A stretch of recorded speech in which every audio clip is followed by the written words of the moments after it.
Welcome to the Vineyard Church Message of the Week. We hope you enjoy this message.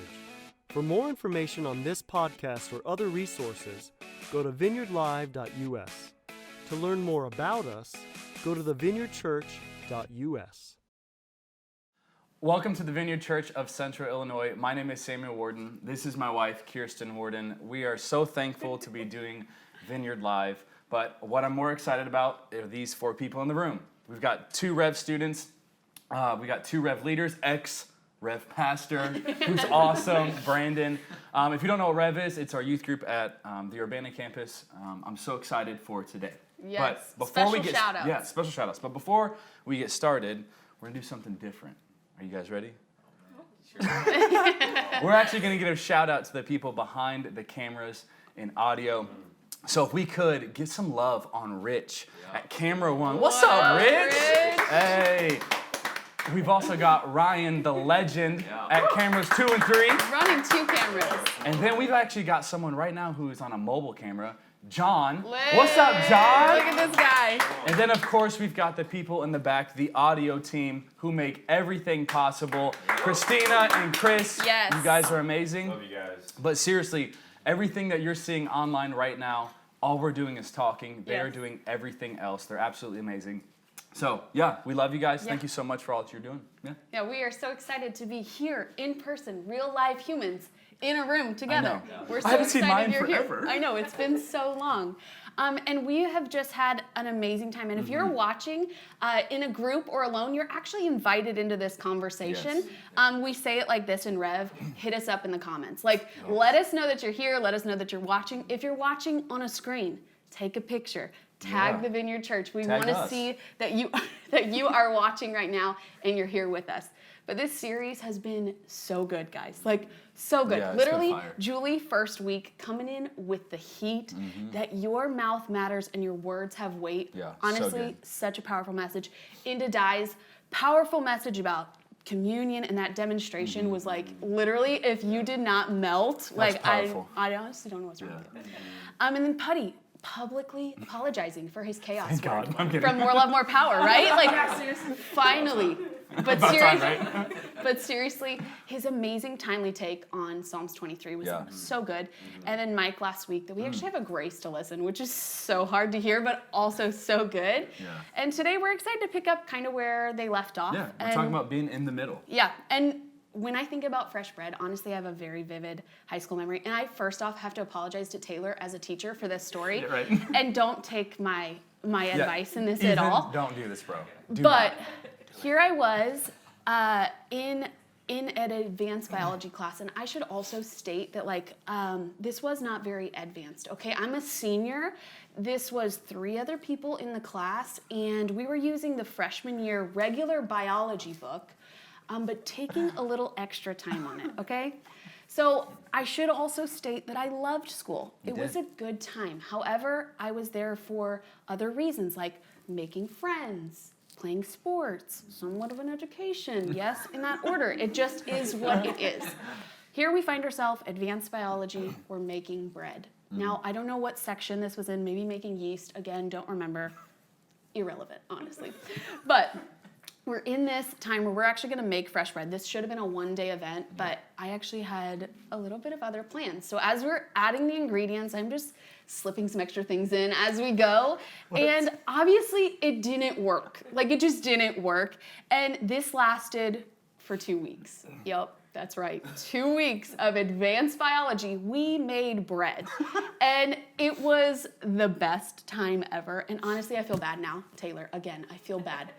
I feel bad for this. The teacher in her is like struggling right Yes, now. I feel bad about this. But I remember my teacher sitting there going, I mean, we added in all the right ingredients, right?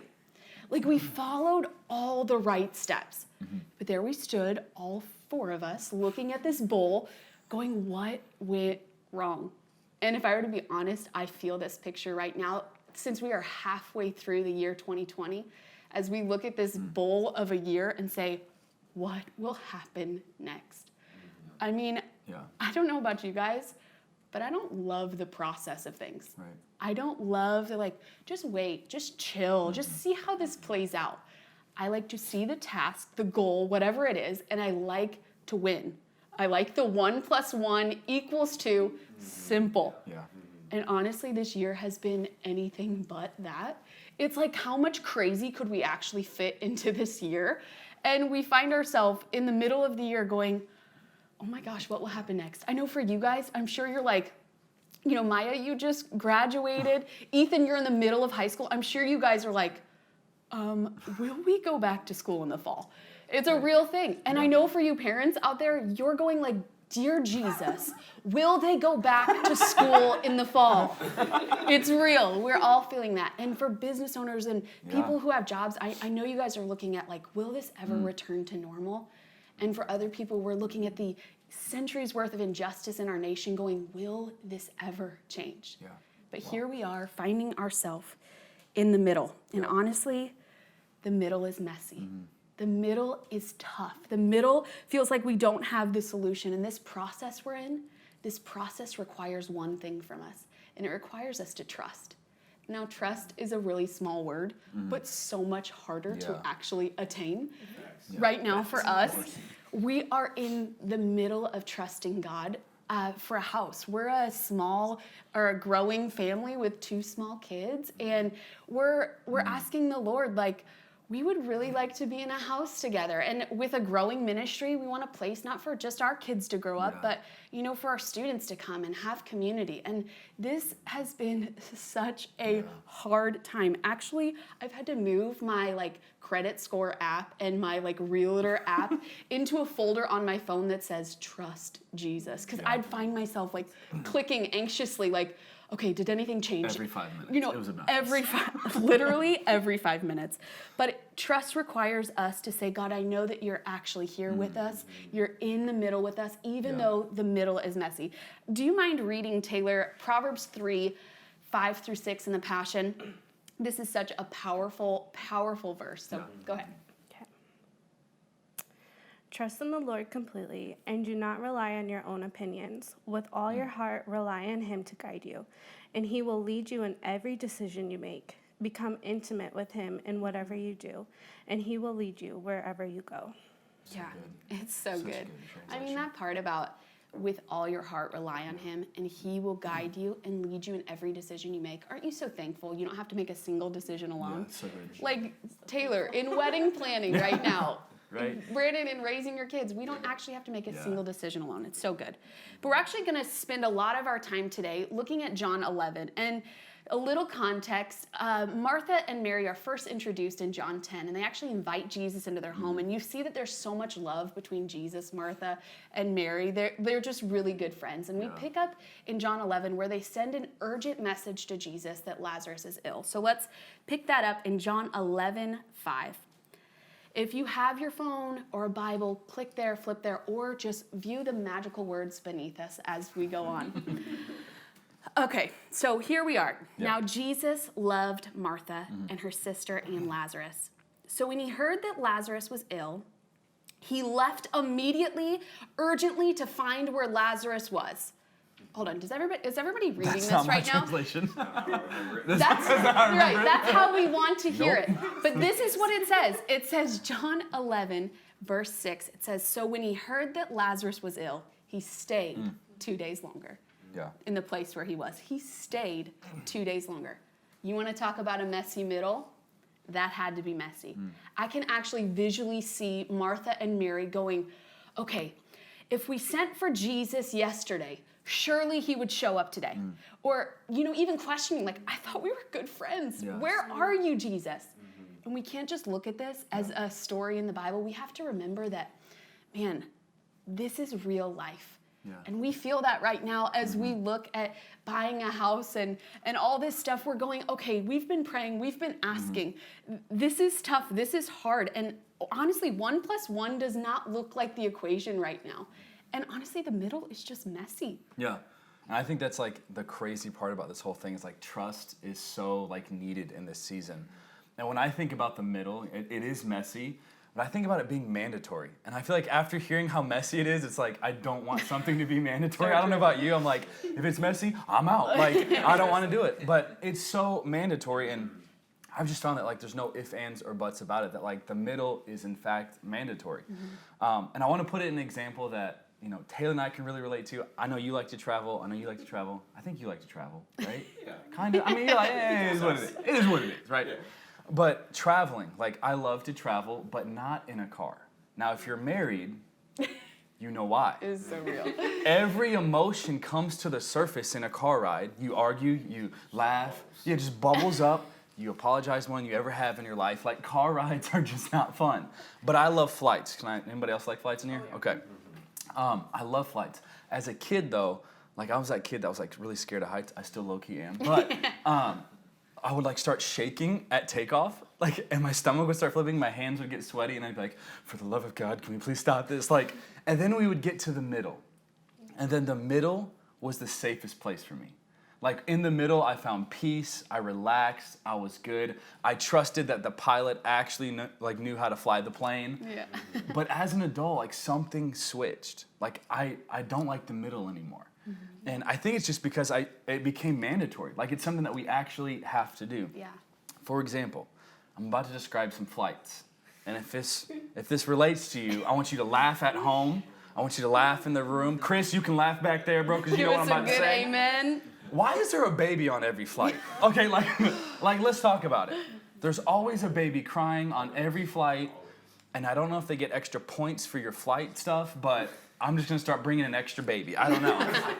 The worst part though is like you get hot, then you get cold on the plane, so you take off your hoodie, or you put on a hoodie, then you take it back off so you get hot again, and then the person sitting next to you, I've had them ask me 1,000 questions. Like, they just start playing a game. So where are you from? What's your favorite scent? Like, all these random questions. And in the middle of that, you get up and you're like, I gotta go to the bathroom. Now, okay, listen. This is so real, guys. When you stand up to go to the bathroom in a plane, the amount of shade that is thrown your way. Like, you stand up, everybody knows, what's this guy doing? You don't use a bathroom on a plane? And so as you get up, you look down the aisle, and the bathroom's like a mile away. Like, you know what I'm talking about? You just kind of look, and it's just like it's just this long fight that you have. And as you walk, people are just looking up. Soundproof headphones, they just know someone's there. Like, they just look up. And so once you get to the bathroom, that's not even the worst part. It's once you get to the bathroom, you open up the door, and it's the size of a high school locker. You're like, no one can actually go to the bathroom in here. The guy sitting next to the bathroom's like, what's going on there? Kind of thing. Like it is not fun, and I have these weird frustrations with flights that have just come to the surface, and I clearly need like inner healing or something. I don't know. But why is the middle mandatory? That's the question I have. Why is the middle mandatory? And I think I can actually answer this question. Like, I think I'm confident enough to say that the middle makes your takeoff and your landings possible, right? If there was no middle, if you got on a plane and we're trying to get to point Z or to your destination, if there was no middle, you would not get there. And so oftentimes I think I find myself thinking that the middle is actually just unknown. Yeah. Like, would you agree with me on that? Like, when you get caught in the middle, like, it's an unknown place. And so for me, I think as an adult, like, it's become so intimidating if I have the wrong perspective of the middle. Yeah.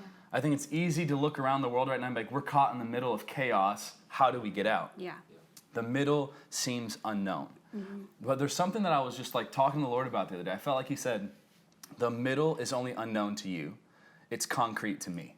Yeah. And I think that's the difference. Now, for me, it was always painted this picture of this mystical thing of like, there's dense fog and you see this little step. You don't know if it's a step or a ledge. And everyone's like, just take the step, bro. Like, just trust. And I'm like, that's not me. Yeah. But what is me is knowing that the unknown is concrete to God. Yeah. That like, no matter what's about to happen to him, Yeah. he already knows what your step is going to be. Yeah, that's so good. And so for me, I think it's really taking a step back in this mandatory middle and realizing it is not unknown. Like, your wedding is not unknown. Yeah. Like, God actually knows exactly when you say I do what's going to happen. Like, he knows the whole process. Ethan, he knows the whole photography business, which shout out to Ethan. He's amazing. But he knows, like, what high school is going to look like for you. He knows what your freshman year of college is going to look like for you. And Brandon, he knows what it looks like for having a family and being an amazing leader. Like, he knows what this uncertain time is actually going to be. But I think we have to realize that when he says he's the author and finisher of our faith, Yeah. it doesn't mean he's not in the middle. So I think good. I find him more in the middle. Would you agree? Like, when he gives me a destination, I find him more in the process. And I think we got to stop shying away from the process. So Let's jump back in John chapter 11. I'm going to summarize this part because this is where, if you've ever read John chapter 11, there's a lot of he said, she said. Martha says, Jesus said. Lord said, Martha says. It's obnoxious. So what's happening is people are gathering from all over to comfort Martha and Mary. And so this is what happens. Jesus picks up. We're in chapter 11, verse 20. It says, so when Martha heard that Jesus was coming, she went and met with him, and Mary remained seated in the house. Martha said to Jesus, here it goes, guys, Lord, if you would have been here, my brother would not have died. But now, even now, I know that whatever you ask from God, God will give you. Jesus said to her, your brother will rise again. Martha said to him, I know that this will rise again on the day of resurrection. Jesus said to her, I am the resurrection and the life. Whoever believes in me, though he die, yet shall he live. And everyone who lives, believes in me, shall never die. Do you believe this? She said to him, yes, Lord, I believe that you are the Christ, the Son of God, who is coming into the world. And I think at this point, we can all agree that everyone thought this was the end of the story. Yeah. Do you see how she said, if you would have been here, he'll raise up later? They are saying this is the end of the story. There is no middle. But this is what's interesting to me. Whatever we qualify as the end, I think Jesus is calling it the middle most of the time. Yeah. I think that's where our perspective actually needs to shift. Yeah, and that's the missing ingredient when we look at this messy, mandatory middle. It's that we're actually not alone in this. We're jumping right back into John 11, and it says, now when Mary came to where Jesus was, she saw him and fell at his feet, saying, Lord, if you had been there, my brother would not have died. When Jesus saw her weeping, and the Jews who came also weeping, he was deeply moved, and his spirit was greatly troubled. And he said, where have you laid them? And they said, Lord, come and see. And this is the, guys, if you want to memorize a verse right now, I can help you out. John 11:35 is your verse. Simple, easy. Jesus wept. Jesus wept. And honestly, this is a profound 2 words because I actually feel like it gives us permission in the middle to feel. Yeah, it's so good. Not only to feel in the middle, like have real emotions, but that he is actually in the middle with us, wherever we are, feeling with us. In Romans 12:15, it says that he weeps with those who weep. And this is so important. And can I just be real for a moment? We are at that phase in buying a house. We are weeping with those who weep. We just told the staff on Tuesday as we were talking that after so much of this process, we finally put an offer in on a house. And just a little bit after that, we got the call. Right after that meeting. We got the call. Hey, we decided to go with somebody else's offer. Gut-wrenching. I mean, real tears. Genuinely feeling like, I was frustrated. Wow, I can't believe this happens. I can't believe that we find ourselves here. And honestly, today, I have to remind myself. Today, I want to remind you that you are not alone in the middle. There is actually something else added to the mix. There's actually someone else added to this equation. Because when Jesus is in the middle becomes miraculous. Let's pick back up into this story, and we see Jesus go over to the tomb, and he's gathered all the people, and he tells Martha, roll the stone away. And she responds in such a funny way. And honestly, I feel it so much right now, more than ever. She says in verse 39, she says, Jesus says to take the stone away. Martha's response is, Lord, by this time there would be an odor, for he has been dead for 4 days. Can I be honest right now? This house right now, it stinks. This process, it stinks. It feels like it's been dead for 4 days. It's just painful. But this is Jesus, such a kind, loving response. He says to her, where am I? Here we go. What does Jesus say in these moments? He says, did I not tell you that if you believed, you would see the glory of God? We could say it like this. Did I not tell you that if you trusted, you would see the glory of God? That's good. I'm so thankful that we have a God who we can trust.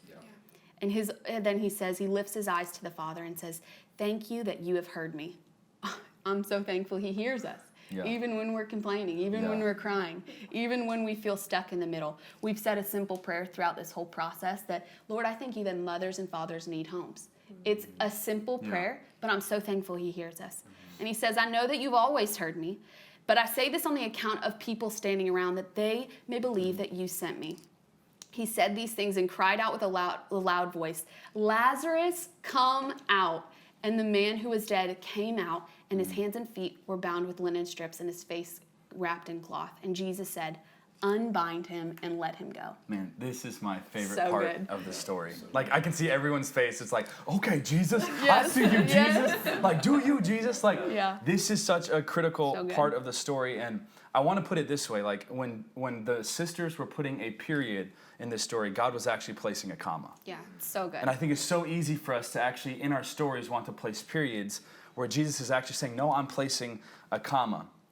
And I think the reality is that during COVID-19 and all these things that are happening, we've been placing periods left and right. Nope, Yeah. it's over, it's over, it's over. Like, there have been so many relationships that have been broken that we've put periods in, that God's going, Ethan, there's only a comma, bro. Yeah, that's so Like, good. don't stop. Like, Maya, there's relationships that you've gone through that's like, don't put a period, Maya, put a comma.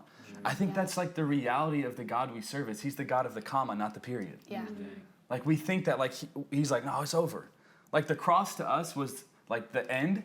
It was the middle for him. Yeah, that's so good. Like, we thought, oh, it's the end. It's the end. He's like, no, this is the middle. This is where you get to live. Yeah.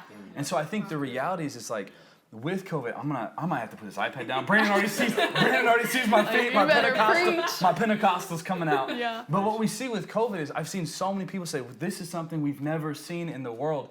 And my perspective is, we're about to see a healing we've never seen in the world. Yeah. Like, it's not, oh, COVID. To me, it's healing that's Yeah. about to take place. So good. Racial injustice is insane in our land right now. It's dividing nations and families and friends. And we keep talking about, but I'm thinking, man, what kind of unity is God wanting to birth in this earth? Yeah. We're seeing a symptom of a birth. Like, that's what we're seeing, is something is going to happen. And for me, I get excited about it. Yeah. Because if I've placed a period and he's placed a comma, I'm going, what's next? Yeah. If the unknown is next, it's concrete to him. Let's do this. Yeah, that's Like, so good. that is such a good thing. I know this house felt like a period for me. I'm going to be real A honest. huge period. Like, when they said, like, we're going with someone else, I was like, man, you want to fight? Like, all the work I put in for this. Yeah. And I felt like the Lord was like, yeah, all the work you put in for this Yeah. wasn't all the work I put in for this. Yeah, come on. I got a comma here. So I still got work to do. Yeah, and the beauty is we don't actually have to muster up this faith. Yeah. Like, it's not something we have to, like, try to figure out or, like, I just have to have enough faith for this. Yeah. It's actually leaning into the fact that he is forever faithful. Yeah. And it's So not good. like we have to do this trying trust. Like, I just got to try harder to trust. I just got to try to trust more. Yeah. It's that we lean into the fact that he is trustworthy. Yeah. That means he's worthy of all of our trust. So it's as simple as leaning in and saying, Lord, you actually have this. Yeah, and so I think for me, I want to ask all of us a question. It's a question I asked myself while we were prepping this message. Was where have we placed a period where Jesus is calling it a comma? Yeah. Where have you said in your life, this is a period, and Jesus is actually saying, no, this is a comma, So good. and there's more to come. Yeah. Yeah, that's so good. And honestly, we have to remember that if it feels messy, Yeah, if it feels mandatory, yep, it's the middle. it's called the middle. And with Jesus in the middle with us, it becomes miraculous. So get ready. It's Yeah. about to get good. Thanks for listening to the message today. To experience more powerful messages, go to vineyardlive.us or join our Vineyard Live Plus community to view conferences, trainings, and special teachings.